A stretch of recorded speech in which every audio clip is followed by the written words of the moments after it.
Welcome to my YouTube channel. मेरे इस YouTube channel में आप सभी लोगों का बहुत बहुत स्वागत है। और आज एक हम बहुत ही इंटरेस्टिंग टॉपिक पर बात करेंगे।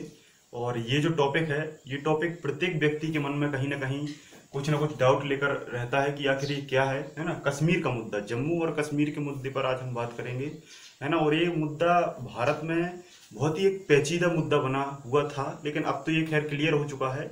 तो इसके बारे में मैं आपको पूरा एनालिसिस करके बताऊंगा, बिल्कुल स्टार्टिंग से लेके, शुरुआत से लेकर, मतलब इसके इतिहास से लेकर वर्तमान परिप्रेक्ष्य तक, लेकिन आज के समय में इसका क्या क्या योगदान है। तो इसके पूरे इतिहास को मैं बहुत ही बढ़िया तरीके से क्रम से समझाऊंगा ताकि आपको समझ में आ जाए। और ये लेक्चर देखने के बाद, आज का ये लेक्चर देखने के बाद आपके मन में जितने भी डाउट हैं इस टॉपिक से लेकर, वो सारे डाउट क्लियर हो जाएंगे। और अगर कहीं भी कोई भी व्यक्ति आपसे कश्मीर के मामले में कोई भी अगर कुछ बात पूछता है, तो आप उसको इतना ज़्यादा बता देंगे कि वो आपके पैर छूकर सीधा निकल जाएगा और कहेगा कि सर्व ज्ञान आपको ही है। तो इस टॉपिक को देखकर इस संपूर्ण जानकारी को बहुत ही सिंपल और आसान भाषा में समझिए। मैं आपको बहुत ही जनरल वे में समझाने की कोशिश करूंगा, ठीक है। तो नाम से ही स्पष्ट है, जम्मू कश्मीर। तो सबसे पहले हम बात करेंगे कि ये जो नाम है, ये नाम कहाँ से आया, ठीक है। कुछ पुराने ग्रंथों और वेदों के अनुसार ऐसा माना जाता है कि जो ब्रह्मा के पुत्र थे मारीची, ब्रह्मा के पुत्र थे मारीची, और मारीची के पुत्र थे कश्यप। कौन थे? ऋषि कश्यप। तो ऋषि कश्यप के का ये क्षेत्र था और वो यहाँ रहा करते थे, और ऋषि कश्यप के नाम पर ये कश्मीर बना, ठीक है। कुछ लोग ऐसा कहते हैं कि कश्मीरी जनजाति बहुत पुराने समय में यहाँ रहती थी, इस कारण इस क्षेत्र का नाम कश्मीर पड़ा। और तीसरी जो बात है वो ही है कि ये जो कश्मीर है, ये कश्मीर शब्द केसर से आया है। किससे आया है? केसर, है ना। कुछ लोग मानते हैं कि सर्वाधिक केसर का उत्पादन कहाँ होता है? कश्मीर में होता है ना। मानते कि ऐसा है ही, सर्वाधिक भारत में केसर का उत्पादन कश्मीर में होता है। और इसी केसर का रूपांतरण होकर, मॉडिफिकेशन होकर, ये कश्मीर नाम इसका पड़ा, ठीक है। जम्मू यहाँ पर एक छोटा सा क्षेत्र है, इसी कारण से जम्मू कश्मीर कहने लगे। अब इसकी हम बिल्कुल शुरुआत से बात करते हैं, इतिहास से बात करते हैं, जहाँ से इसका लेखा जोखा हमें मिलता है। तो कश्मीर की अगर आपको जानकारी चाहिए, तो कश्मीर की जो जानकारी है वो मिलती है एक बुक में, जिस बुक का नाम है राजतरंगिणी। ये क्वेश्चन कई बार आया है। इस टॉपिक में हम बेसिक जानकारी को तो लेकर चलेंगे ही, साथ में एग्जाम के जितने भी फैक्ट हैं उनको भी हम यहाँ कंप्लीट कर लेंगे, जिनसे सीधे क्वेश्चन पूछे जाते हैं, ठीक है। तो कभी भी आपसे पूछा जाए कि कश्मीर की जानकारी हमें किस बुक से प्राप्त हो सकती है, अगर हम सोचें कि ये सारा जो पढ़ाया हुआ है ये सही है कि गलत है, तो ये समझने के लिए आपको कौन सी बुक पढ़नी पड़ेगी? राजतरंगिणी, ठीक है। अब क्वेश्चन आता है कि राजतरंगिणी को किसने लिखा, मतलब इसके लेखक कौन है? तो राजतरंगिणी के लेखक कौन है? कल्याण। क्या नाम है? कल्याण। कल्याण अगर ऑप्शन में ना रहे, कल्याण अगर ऑप्शन में ना रहे, तो आप ऑप्शन में क्या टिक करेंगे? बिल्हण, ठीक है। इन दोनों ने इसको मिलकर लिखा हुआ है, ठीक है। इन दोनों ने इसको मिलकर लिखा हुआ है। और लेखक कौन है? कल्याण है। बिल्हण ने थोड़ा सा इसमें अपना योगदान दिया है, ज्यादा योगदान कल्याण का है। और बुक का नाम क्या है? राजतरंगिणी, ठीक है। अब ये राजतरंगिणी कब लिखी गई, है ना, और किसके समय लिखी गई? अब मैं आपको बताता हूँ कि कश्मीर में शासन कब से कब तक रहा। कश्मीर में शासन कब से कब तक रहा, तो ये आपको बहुत ही मैं एक सीक्वेंस से समझाऊंगा, ताकि आपको सीक्वेंस के आधार पर ये जानकारी समझ में आए, ठीक है। तो हम बात करेंगे कहाँ से? बिल्कुल शुरुआत से, स्टार्ट से, कि स्टार्टिंग से कश्मीर का जो चरण है वो शुरुआत से लेकर वर्तमान समय तक, प्रेजेंट समय तक, मतलब आप 2019-20 मान सकते हैं। 2019-20 तक हम पढ़ेंगे। इतिहास से लेकर, स्टार्टिंग टाइम से लेकर 2019-20 तक कश्मीर का इतिहास कैसा रहा, और क्या क्या इसमें राजनीति रही, है ना, क्या क्या इसका पॉलिटिक्स रहा, कौन कौन यहाँ के मुख्यमंत्री बने, कैसे यहाँ राज्यपाल शासन लगता है, तमाम तरीके की बातें हम सभी परिप्रेक्ष्य में देखेंगे। ज्योग्राफी को भी थोड़ा सा देख लेंगे, थोड़ा सा भारत पाकिस्तान विवाद को भी देख लेंगे, थोड़ा सा रियासत विवाद भी देख लेंगे, हरि सिंह के बारे में भी बात कर लेंगे, राजा हरि सिंह के बारे में, और इसके अलावा कौन कौन का यहाँ पर शासन रहा उस पर भी हम बिल्कुल गहराई से बात करेंगे। तो ये बात सबसे स्टार्टिंग से होती है 322 BC। 322 BC। अब ये BC क्या है? BC का मतलब होता है बिफोर क्राइस्ट, बिफोर क्राइस्ट का मतलब होता है हिंदी में ईसा पूर्व। ईसा पूर्व का मतलब क्या है? ईसा पूर्व का मतलब ये है कि जैसे मान लो आज 2020 है, आज क्या है 2020 ईयर चल रहा है, तो कभी ना कभी ये ईयर 000 रहा होगा, कभी ना कभी ये ईयर 00 रहा होगा। तो 1 से लेकर स्टार्ट हुआ और आज कितने साल हो चुके हैं? 2020 साल हो चुके हैं। किस कैलेंडर के आधार पर? ईसवी कैलेंडर के आधार पर। आपके घर में जो कैलेंडर है वो ईसवी कैलेंडर है। वो कौन सा कैलेंडर है? ईसवी कैलेंडर है। तो ईसवी कैलेंडर 1 से शुरू हुआ। अब आप मुझे बताइए कि क्या लोग इस 2020 साल के पहले नहीं रहे होंगे? क्या रहे होंगे? तो इसके पहले जितने भी लोग रहे, जितने भी राजाओं ने शासन किया, जितने भी राजाओं ने शासन किया, उनके समय को हम उल्टा काउंट करते हैं, उल्टा काउंट करते हैं और वही कहलाता है बीसी। तो इसके पीछे जैसे आएगा तो 2 बीसी, 4 बीसी, है ना, 100 बीसी, 200 बीसी, 300 बीसी, है ना। इस तरीके से मतलब कहने का अर्थ ये है कि इस कैलेंडर के पहले की जो बात है वो ईसा पूर्व कहलाती है। एक्चुअल में ये ईसा पूर्व आया है भगवान ईसा मसीह के नाम पर। भगवान ईसा मसीह जो थे उनका जो जन्म है, उनका जन्म है वो 1 मान लिया है ना। तो इस 1 के बाद जो भी वर्ष है वो ईसवी कहलाता है ना, जिसे हम एडी कहते हैं। जिसे हम क्या कहते हैं? एडी कहते हैं, और हिंदी में केवल ईसवी कहते हैं। आफ्टर डेथ या एनो डोमिनी इसका मतलब है। ठीक है, तो आपको ये बात समझ में आ गई होगी बीसी क्या है। ठीक है, तो बीसी की हमने बात की कि बीसी में मतलब आज से कितने साल पहले की हमने बात की कश्मीर की? 2020 साल ये और 322 साल ये इतने अगर आप काउंट करेंगे तो इतना मिलाकर जो वर्ष का समय हुआ है, इतने समय पहले की हम बात कर रहे हैं। इतने पहले कश्मीर में क्या था? कश्मीर में था मौर्य वंश। कौन सा वंश था? मौर्य वंश था। और मौर्य वंश की स्थापना किसने की थी? चंद्रगुप्त ने। मौर्य वंश की स्थापना किसने की? चंद्रगुप्त ने। आपने नाम सुना होगा चाणक्य का, कौटिल्य का, उनके साथ मिलकर। इसके बारे में मैं अलग से वीडियो बना दूंगा कि इसका पूरा मौर्य एम्पायर या मौर्य वंश किस तरीके से स्थापित हुआ। तो मौर्य वंश में चंद्रगुप्त था। चंद्रगुप्त का बेटा था बिंदुसार, और बिंदुसार का बेटा था अशोक। अशोक के बारे में आप जानते हैं, सम्राट अशोक महान शासक था। इसने बहुत सारे अच्छे काम किए, फिर भैरी घोष को त्याग कर धम्मघोष अपना लिया था। अशोक ने कश्मीर में जाकर एक शहर की स्थापना की जिसका नाम था श्रीनगर। ये क्वेश्चन कई बार पूछा जाता है कि श्रीनगर शहर की स्थापना किसने की? तो किसने की? अशोक ने की। अशोक ने श्रीनगर शहर की स्थापना की। इस तरीके से कश्मीर में शासन शुरू होना स्टार्ट हुआ। इसके बाद राजा कनिष्क थे। कनिष्क के समय पर बौद्ध धर्म की यहाँ संगति हुई कुंडलवन में। ठीक है, इसके बाद यहाँ पर कश्मीर में हिंदू शासक आया। कौन सा शासक आया? हिंदू वंश। हिंदू वंश आया, और हिंदू वंश के एक राजा थे जिनका नाम था ललितादित्य। ललितादित्य ये राजा बहुत सारी रेयर पुस्तकों में नहीं मिलता। तो ललितादित्य ये हिंदू राजा थे, हिंदू राजवंश के राजा थे, और लगभग 722 ईस्वी 722 एडी में इन्होंने एक छोटा सा मंदिर बनवाया था यहाँ पर, जिसका नाम है मार्तंड सूर्य मंदिर। इसका नाम क्या है? मार्तंड सूर्य मंदिर। और ये क्वेश्चन कई बार क्वेश्चन में पूछा गया है कि मार्तंड सन टेम्पल या सूर्य मंदिर कहाँ पर है? तो ये है हमारा कश्मीर में। किसने बनवाया था? ललितादित्य के द्वारा बनवाया गया था। इस तरीके से बहुत सारे छोटे छोटे शासक रहे जिनके बारे में ज़्यादा कुछ डिटेल नहीं है। इसके बाद फिर हमारा मुगल वंश आ गया, बाबर, अकबर, जहांगीर। जहांगीर ने एक छोटा सा यहाँ पर बाग बनवाया है जिसका नाम है सलीमार बाग। एक बात याद रखना, एक और बाग है सलीमार बाग जो कि दिल्ली में स्थित है। ठीक है, वो शाहजहां के द्वारा बनवाया गया था। तो इस तरीके से स्थापित हुआ, और स्थापित होने के बाद फिर ये जो क्षेत्र है, मैं आपको मैप से समझाता हूँ ताकि आपको और आसानी से ये चीज़ समझ में आए कि किस तरीके से भारत में चीज़ें रहीं।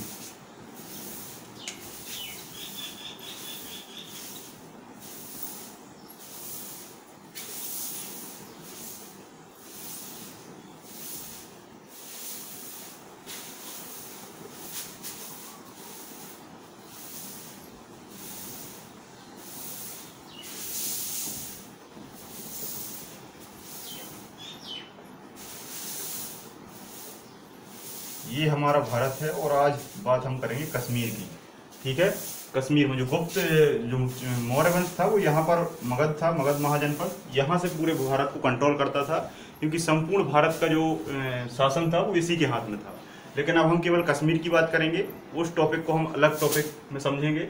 तो कश्मीर में यहाँ पर श्रीनगर है, श्रीनगर की स्थापना कर दी थी, है ना। इसके बाद अगर हम बात करें कि ये वाला जो क्षेत्र है, ये वाला क्षेत्र कहलाता है पाकिस्तान, ये वाला क्षेत्र कहलाता है पाकिस्तान, और यहाँ से थोड़ी सी सीमा लगती है अफगानिस्तान की। ये अफगानिस्तान की सीमा है, ये पाकिस्तान की सीमा है। यहाँ पंजाब है, यहाँ राजस्थान है, यहाँ ये गुजरात है। ठीक है, ठीक है, ये पंजाब है,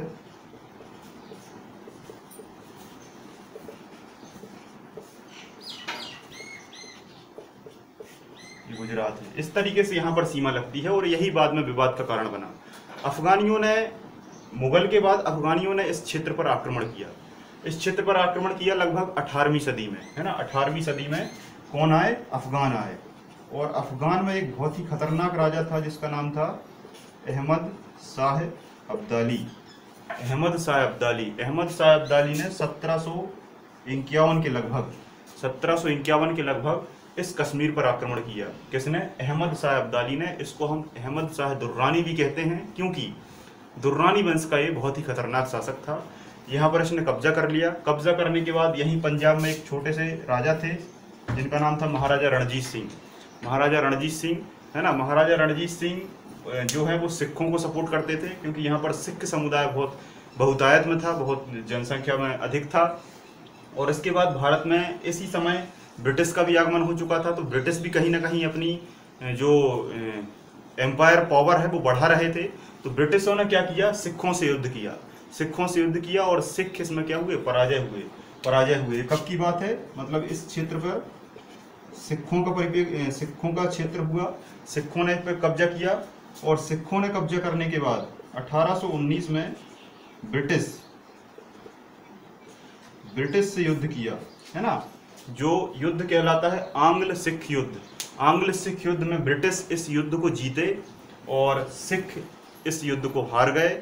और हारने के बाद ये पूरा जो कश्मीर है, ये कश्मीर किसके हाथ में चला गया? ये चला गया ब्रिटिश के हाथ में। ब्रिटिश के हाथ में जैसे ही गया, और यहाँ पर ही एक छोटा सा वंश था जिस वंश का नाम था डोगरा वंश। जिसका नाम क्या था? डोगरा वंश। तो डोगरा वंश के राजाओं ने कहा, किससे? ब्रिटिश से। डोगरा वंश के एक राजा थे जिनका नाम था गुलाब सिंह।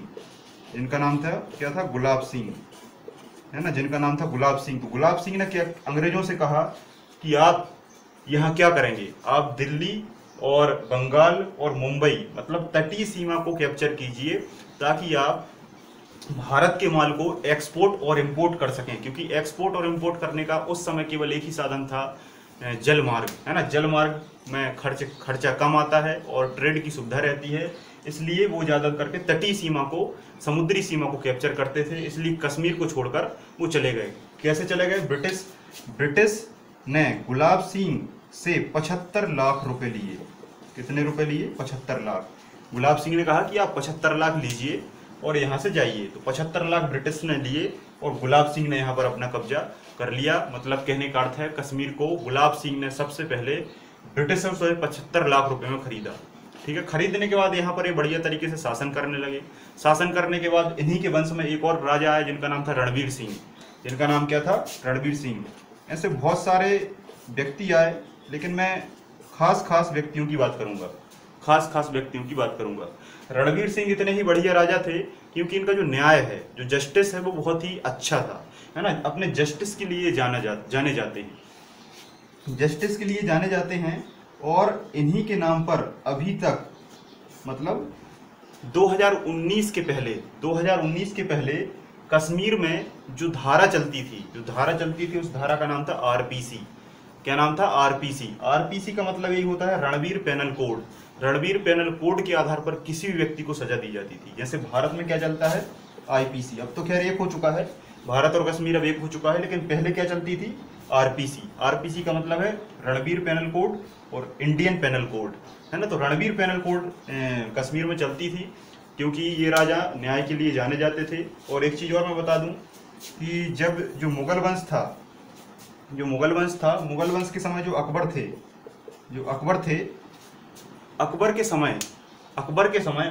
अकबर ने कहाँ शासन किया? दिल्ली में किया, और यहाँ आगरा तक। आगरा में अपना क्षेत्र बढ़ाया। लेकिन उस समय जो कश्मीर का शासक था अकबर के समय, है ना, वो कौन था? उसका नाम था जैनुलुब्दीन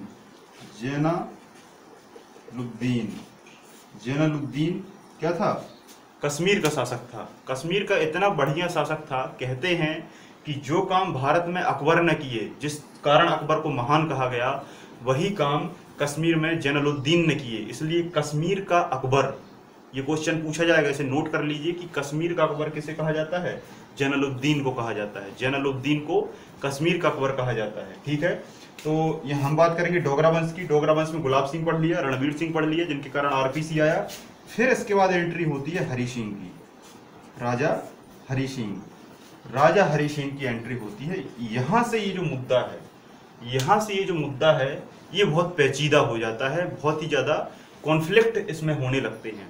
अब कैसे होते हैं, उन सभी को मैं बढ़िया तरीके से आपको एक एक करके समझाऊंगा। इसका स्क्रीनशॉट लीजिए जल्दी से, है ना। आपको नोट्स बनाते जाना है। जो चीज़ें मैं बोल रहा हूँ वो केवल सुनने से याद नहीं होंगी, इसका आपको बहुत बढ़िया से नोट्स बनाना है। 2 से 3 बार वीडियो देखना है ताकि आपको ये सारी चीज़ें समझ में आए। एक बार आप देखेंगे आपको लगेगा कि बनने लगा, लेकिन आप भूल जाएंगे।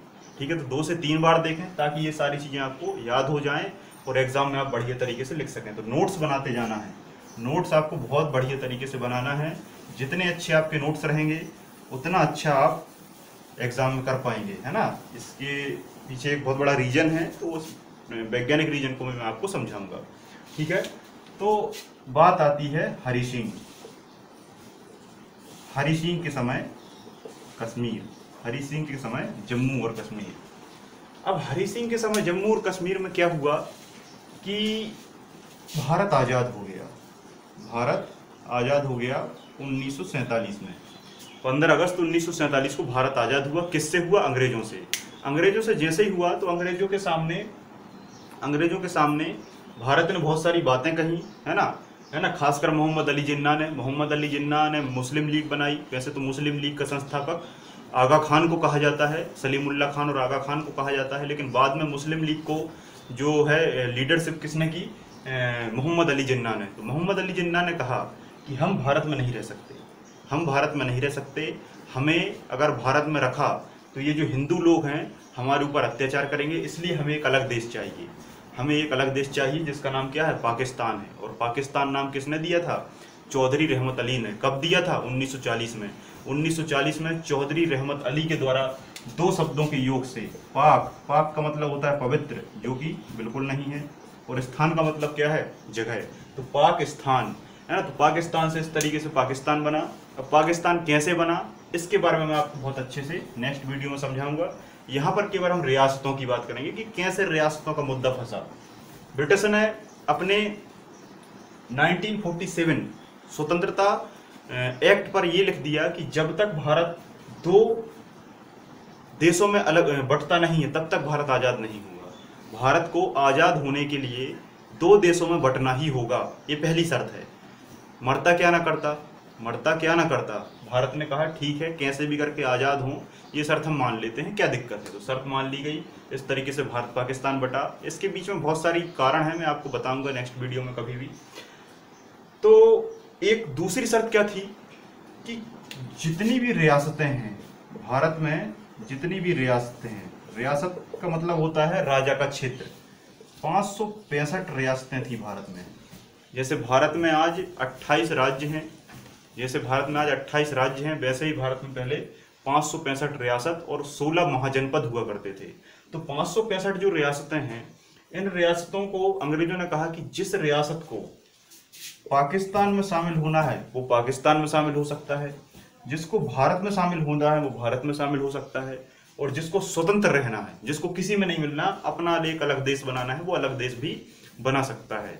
और यही बात सुनकर हरि सिंह क्या हो गए? खुश हो गए कि ये बहुत बढ़िया हुआ। अब हम न इसके गुलाम रहेंगे, यहाँ जाएंगे तो मुसलमान नहीं जीने देंगे और यहाँ जाएंगे तो हिंदू नहीं जीने देंगे। इसलिए हम क्या करते हैं, एक अलग रियासत बनाकर रहते हैं और हम किसी भी देश में शामिल नहीं होंगे। ठीक है, तो यहाँ आकर बहुत बड़ा कॉन्फ्लिक्ट कश्मीर के ऊपर हो जाता है। बेसिकली देखा जाए तो 3 रियासत थी, है ना। जो पटेल थे, सरदार पटेल के बारे में आप जानते हैं, सरदार काफी सरदार थे, है ना। इनका जो माइंड सेट था वो बहुत ही गजब का था। गृह मंत्री इनको बनाया गया, होम मिनिस्टर, और सारी रियासत, कितनी रियासत, 565 रियासतों को एक देश बनाने का जो बीड़ा है वो एक ही व्यक्ति ने उठाया, जिसका नाम था सरदार पटेल। सरदार पटेल पेशे से वकील थे, बात करने का स्टाइल काफी बढ़िया था। जिस राजा के पास जाते एक हाथ में गाजर और एक हाथ में लाठी लेकर जाते। पहले उस राजा से अच्छे से बात करते, गाजर खिलाते कि गाजर खाओ, बात खत्म करो और बढ़िया तरीके से भारत संघ में शामिल हो जाओ और हम भारत में प्रशासन करेंगे। जो गाजर से नहीं मानता उसके लिए लाठी का उपयोग किया जाता। लाठी का मतलब आप समझ रहे हैं ना, सैन्य का प्रयोग। तो सरदार पटेल ने इस तरीके से 565 रियासतों में सारी रियासतों को क्या कर लिया, भारत में मिला लिया, केवल एक रियासत को छोड़कर, जिसका नाम क्या है, कश्मीर। ठीक है, 2 रियासतों का और मुद्दा फंसा था। एक हैदराबाद रियासत यहाँ थी। हैदराबाद के जो निजाम थे, हैदराबाद के निजाम ने भी कहा था कि हम पाकिस्तान में जाके मिलेंगे। पटेल ने कहा कहाँ से मिलोगे, कहाँ से मिलोगे। आपको पता होगा किसी भी देश जो है वो तीनों सीमाओं को ब्लॉक कर सकता है, तीनों सीमाओं को ब्लॉक कर सकता है। अगर इस तरीके से हैदराबाद यहाँ बीच में होता तो कहाँ से जाता, कहाँ से पाकिस्तान जाता, है ना, नहीं जा सकता। जैसे अभी पाकिस्तान ने हमारा एयरबेस ब्लॉक करके रखा है, तो हमको अगर इस दूसरे देश जाना है तो हम इस तरीके से घूम के जाते हैं। ठीक है, तो इस तरीके से बात चल नहीं पाई। फिर ऑपरेशन पोलो चलाया गया हैदराबाद में, है ना। ये क्वेश्चन कई बार पूछा गया है कि हैदराबाद रियासत कैसे आज़ाद हुई, तो ऑपरेशन पोलो क्या चलाया गया था सरदार पटेल के द्वारा,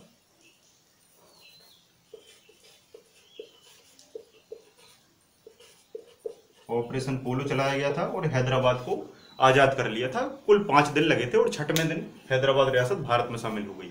एक और रियासत थी, गुजरात रियासत, है ना, सौराष्ट्र कहते थे इसको। यहाँ का राजा था महावत खान। कौन था, महावत खान। महावत खान था, मुसलमान था। तो मुसलमान क्या कह रहा था कि हम पाकिस्तान में मिलेंगे। जनता यहाँ की टोटली हिंदू थी, जनता का जो पक्ष था वो भारत के पक्ष में था, है ना। फिर ये महावत खान ने कहा कि नहीं, हम पाकिस्तान से बात करेंगे। तो पाकिस्तान बात करने गया। पाकिस्तान में एक व्यक्ति थे जिनका नाम था शेख नवाज भुट्टो। शेख नवाज भुट्टो राजनीति में उस समय काफी बढ़िया थे। तो इनसे बात करने गया कौन, महावत खान। शेख नवाज भुट्टो समझ गए ना, जुल्फिकार अली भुट्टो के पिता। कौन थे, जुल्फिकार अली भुट्टो के पिता और बेनजीर भुट्टो के पिता के पिता और बिलावल भुट्टो के मम्मी के पापा के पापा। ठीक है, तो ये वही शेख नवाज भुट्टो हैं। इनसे इन्होंने बात की और बात करने के बाद फिर कहा कि प्लेबिसाइट होगा। प्लेबिसाइट का मतलब होता है जनमत संग्रह। जनमत संग्रह का मतलब ये है कि चुनाव है ना, भारत के पक्ष में या पाकिस्तान के पक्ष में, जहां ज्यादा वोटिंग जनता की होती है उसी देश में वह क्षेत्र या वह रियासत मिल जाती है। तो प्लेबिसाइट हुआ, प्लेबिसाइट पूरा भारत के पक्ष में हुआ और इस तरीके से महावत खान यहाँ से पाकिस्तान में जाके रहने लगे। और जो गुजरात वाला क्षेत्र है, जो सौराष्ट्र वाला क्षेत्र है, वो हमारे भारत में मिल जाता है। मुद्दा केवल एक ही फंसता है, कश्मीर। सारी रियासत 565 में से 564 रियासत भारत में बड़ी आसानी से मिल जाती हैं, केवल एक ही रियासत थी कश्मीर। अब कश्मीर रियासत कैसे कैसे क्रम से भारत में मिली, इसके बारे में मैं आपको एक सीक्वेंस से समझाऊंगा ताकि आपको समझ में आए। आप नोट करते चलना ताकि आपको ये चीज़ें हमेशा याद रहें और आपको एग्जाम में कोई भी क्वेश्चन में दिक्कत ना आए। ठीक है, तो सबसे पहले हम बात करते हैं कश्मीर की। तो कश्मीर में जो राजा थे वो हरि सिंह राजा थे, आपको ये पता है। राजा का नाम क्या था, कश्मीर में राजा का नाम हरि सिंह था। तो हरि सिंह राजा से बीपी मेनन उस समय भारत के सचिव थे और कहते हैं कि बीपी मेनन और सरदार पटेल एक दूसरे के बहुत करीबी मित्र थे, है ना। जैसे अमित शाह और नरेंद्र मोदी जी है ना, वैसे ही जैसे जय और वीरू की जोड़ी थी, वैसे ही मेनन साहब और सरदार पटेल की जोड़ी थी, है ना। तो ये दोनों बढ़िया तरीके से काम करते थे। तो ये भारत के सचिव थे। तो इन्होंने हरि सिंह से कहा, है ना, यहाँ पर ब्रिटिश कमांडर भी था एक। तो इन्होंने पूछा कि हरि सिंह की समस्या क्या है, हरि सिंह से बात करो जाके। तो हरि सिंह से कहा गया कि आप भारत में मिल जाइए, कोई मतलब नहीं है, तो हरि सिंह ने कहा कि अगर मैं पाकिस्तान में मिलूं तो क्या होगा। तब बीपी मेनन और ब्रिटिश चीफ कमांडर ने कहा कि आप सैद्धांतिक रूप से पाकिस्तान में तो मिल सकते हैं, पाकिस्तान में तो मिल सकते हैं, लेकिन आपकी स्थिति क्या होगी ये आप बहुत अच्छी तरीके से जानते हैं। और सैद्धांतिक रूप से आप भारत में भी मिल सकते हैं, सैद्धांतिक रूप से आप भारत में भी मिल सकते हैं, जिसमें पाकिस्तान जरूर हस्तक्षेप करेगा, लेकिन भारतीय सेना उस हस्तक्षेप को दबा देगी। और हरि सिंह ने फिर कहा कि अगर मैं दोनों में ना मिलूँ तो। तब फिर मेनन साहब और चीफ कमांडर ने कहा कि आप सैद्धांतिक रूप से तो ऐसा कर सकते हैं, दोनों में आप नहीं मिलें, लेकिन ये चल नहीं पाएगा, छोटा सा क्षेत्र है और दो महाशक्तियों के बीच ये नहीं चल पाएगा, कहीं ना कहीं आपको इसको बहुत बड़ा नुकसान होगा। तो हरि सिंह ने कहा ठीक है, हमें थोड़ा सा वक्त दो, है ना। तो स्टिल ऑर्डर इन्होंने लिया, है ना, स्टिल ऑर्डर लिया कुछ समय के लिए, लेकिन वो समय बीत गया, फिर भी हरि सिंह डिसीजन नहीं ले पाए कि क्या करना चाहिए। और यहीं पर पाकिस्तान एक गलती कर बैठा।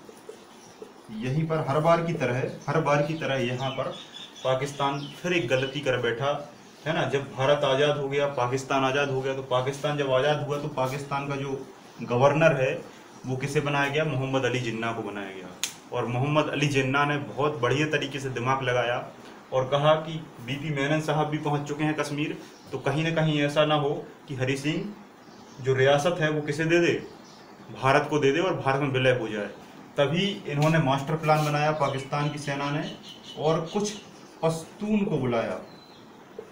पश्तून, कहीं कहीं पख्तून भी लिखा रहता है, ये कबीले हैं, है ना, बहुत बड़े लड़ाके होते हैं, इनका सारा जीवन एक ही काम होता है, लड़ना, है ना। तो ये बहुत गजब के लड़ाकू होते हैं। तो इन पश्तूनों को बुलाया ताकि पाकिस्तान पर भी इंजाम ना लगे, इनको बुलाया और इनको यहाँ से क्या कराया, एंटर कराया। देखो अभी मैं आपको सब समझाऊंगा कि पीओके क्या है, अक्साई चिन्ह क्या है, कश्मीर किस तरीके से, अभी आपको समझ में आएगा। अभी थोड़ा सा सब रखिए आप। यहाँ से एंटर कराया किसको, पख्तूनों को, पश्तून को। और एंटर कराने का उद्देश्य क्या था, कश्मीर को खाली करना, कश्मीर को खाली करना, और कश्मीर पर पाकिस्तान अपना क्या कर ले, कब्जा कर ले, और सारा प्रशासन बढ़िया तरीके से होने लगे। ये इसका क्या है, मुख्य उद्देश्य था। अब ये शुरुआत कब होती है, 1947, 20 अक्टूबर की बात है। 20 अक्टूबर 1947 को ये फोर्स यहाँ से निकल जाती है, फोर्स नहीं, पश्तून कबीले, है ना, कबीलियाई लड़ाके थे ये, यहाँ से 20 अक्टूबर को निकल जाते हैं। 20 अक्टूबर, 21 अक्टूबर, 22 अक्टूबर, 23 अक्टूबर, 24 अक्टूबर तक पहुँचते पहुँचते यहाँ से ये धीरे धीरे आगे बढ़ते जाते हैं। और फिर यहाँ जितने भी क्षेत्र पड़ते हैं, जैसे जो आपने सुना होगा उरी, है ना, उरी भी यहीं पर है। उरी के बाद बारामूला है ना, बारामूला के बाद यहाँ जम्मू है, फिर यहाँ श्रीनगर है, कारगिल है ना। इस तरीके से बहुत सारे छोटे छोटे क्षेत्र हैं। तो जितने भी क्षेत्र इनके रास्ते में पड़ते, जितने भी क्षेत्र इन लड़ाकों के रास्ते में पड़ते, वहाँ ये तबाही मचा के रख देते। वहाँ ये क्या करते, तबाही मचा के रख देते। वहाँ के लोगों को मार काट करके, महिलाओं का रेप करके, मतलब इतनी ज़्यादा अराजकता मचा दी कि वहाँ के लोग घबरा उठे। आज भी वहाँ की जो जनता है वो इस दर्दनाक घटना को भूल नहीं पाई है, ठीक है। तो ये सेना लगातार बढ़ रही थी, है ना। अब जब ये सेना 25 अक्टूबर को कहाँ पहुंच गई, कश्मीर के काफी आगे पहुंच गई। अब ये जब सेना 25 अक्टूबर 1947 को यहाँ पहुंची, तब राजा हरि सिंह घबरा उठा। और अब इसे लगा कि ये जो सेना है, ये सेना यहाँ की जनता को भी नहीं छोड़ेगी और मुझे भी मार देगी, क्योंकि मैं हिंदू हूँ और ये क्या है, मुसलमान है, ठीक है। तो राजा हरि सिंह जब घबरा उठा और इसने फिर कॉल किया, किसे कॉल का मतलब बात की, किससे की, भारत सरकार से, इंडियन गवर्नमेंट से, मतलब गृह मंत्री कौन था, सरदार पटेल से बात की। और उनके जो सचिव थे वो कौन थे, बीपी मेनन साहब थे, ठीक है। तो बात की और कहा हरि सिंह ने कि कृपया हमारी सहायता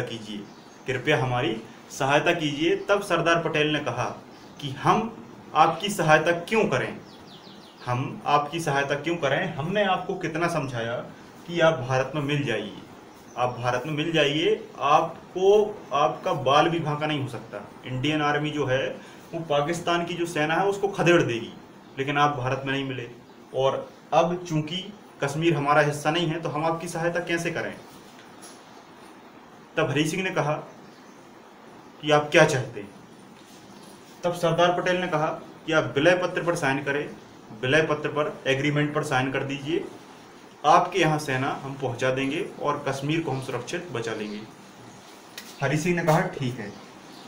थोड़ा सा यहाँ पर ध्यान दीजिए। अब यहाँ पर एक बहुत बड़ा जो कन्फ्यूजन है, बहुत सारे लोगों के मन में ऐसा रहता है कि जो विलय पत्र है वो विलय पत्र अलग था, सारे रियासतों की तुलना में वो विलय पत्र अलग था। तो ऐसा बिल्कुल नहीं है। गौर से सुनिए, आपको यहाँ पर बहुत सारी चीज़ें समझ में आने वाली हैं। तो जो हरी सिंह है, हरी सिंह राजा ने विलय पत्र पर क्या कर दिया? साइन कर दिया। अब जब साइन किया तो जो साइन किया तो जो विलय पत्र था, जो विलय पत्र था वो विलय पत्र एक सा था, सेम। वो विलय पत्र एक सा था, सेम था। किसके सेम था? जितनी भी रियासत भारत में विलय की गई थी 565, उन सभी रियासतों का विलय पत्र एक ही था। अगर आपको थोड़ा सा भी अगर डाउट है तो आप कमेंट सेक्शन में लिख दीजिए कि सर मुझे विलय पत्र के बारे में और जानना है, तो मैं इसकी आपको स्क्रीनशॉट दे दूंगा कि वो विलय पत्र कैसा था और उस पर किस तरीके से लिखा था और किस तरीके से साइन किए थे। ठीक है, तो विलय पत्र जो था वो सभी रियासतों का सेम था और सभी में एक बात लिखी थी, कोई अंतर नहीं था। सभी में क्या है? एक ही बात लिखी थी, है ना, कोई भी अंतर नहीं था। कुछ लोग कहते हैं कि विदेशी मामले, है ना, विदेशी मामले ले लिए थे, रक्षा ले लिया था, कम्युनिकेशन ले लिया था, ऐसा कुछ नहीं था। वो सभी के लिए समान था। वो दूसरे रियासतों के लिए भी दिया था और कश्मीर के लिए भी दिया था, फिर उसको बाद में ख़त्म कर दिया था, है ना। तो विलय पत्र सभी रियासतों के सेम थे। एक बात याद रखना, जब हरी सिंह जी ने साइन किए थे तब पूरा कश्मीर भारत में मिल चुका था, तब पूरा कश्मीर भारत में मिल चुका था। अभी आगे जो टर्निंग पॉइंट आएगा कि जब भारत से कश्मीर फिर से हाथ से फिसलेगा, तब मैं आपको समझाऊंगा कि कैसे फिसला। यहाँ पर हरी सिंह जी ने साइन करके पूरा कश्मीर भारत को दे दिया था। यहाँ पर हरी सिंह जी ने कोई शर्त नहीं रखी थी, क्योंकि अगर शर्त रखते तो भारत शर्त मानता क्या? भारत इस शर्त को बिल्कुल नहीं मानता, क्योंकि अगर कोई भी शर्त वो रखता तो भारत मना कर देता और हरी सिंह जी की दूसरे दिन मृत्यु होने वाली थी, क्योंकि 25 अक्टूबर तक 1947 तक ये जो सैनिक थे वो बिल्कुल कश्मीर में एंटर कर चुके थे और वो किसी को नहीं छोड़ रहे थे। सभी को एक तरफ से मार काट के आगे बढ़ते जा रहे थे। तभी यहाँ पर एक बहुत ही कुशल भारतीय इंडियन आर्मी के सेना नायक थे जिनका नाम था राजेंद्र सिंह, और राजेंद्र सिंह ने हरी सिंह जी से कहा, राजेंद्र सिंह जो कि बहुत महान सेना नायक थे, इनने कहा हरी सिंह जी से कि हरी सिंह जी आपके पास केवल एक दिन है, और वो एक दिन कैसे मिला, वो भी मैं आपको बताता हूँ। राजेंद्र सिंह की एक बहुत ही बढ़िया समझबूझ कहें या कहें कि मतलब इनका जो माइंड सेट है वो इतना बढ़िया था कि इन्होंने जो ये पख्तून आगे बढ़ रहे थे तो यहाँ पर एक छोटा सा पुल पड़ता है, यहाँ घाटियाँ हैं और यहाँ पर एक छोटा सा पुल है, और उस पुल से ही आप इस तरफ आ सकते हैं, तो उस पुल को राजेंद्र सिंह जी ने ध्वस्त कर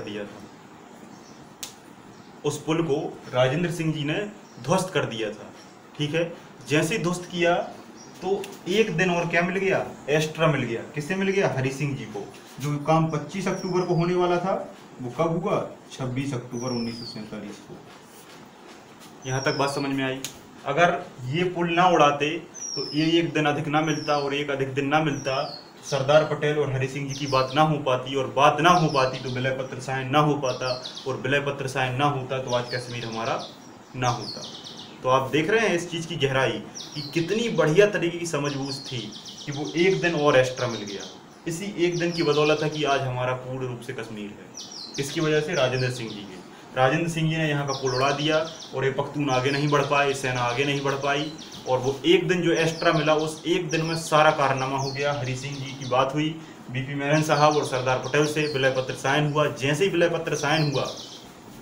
पत्र साइन होने की डेट ये है 26 अक्टूबर 1947। ये ऐतिहासिक डेट है, इस ऐतिहासिक डेट को आप याद रखें। कश्मीर भारत का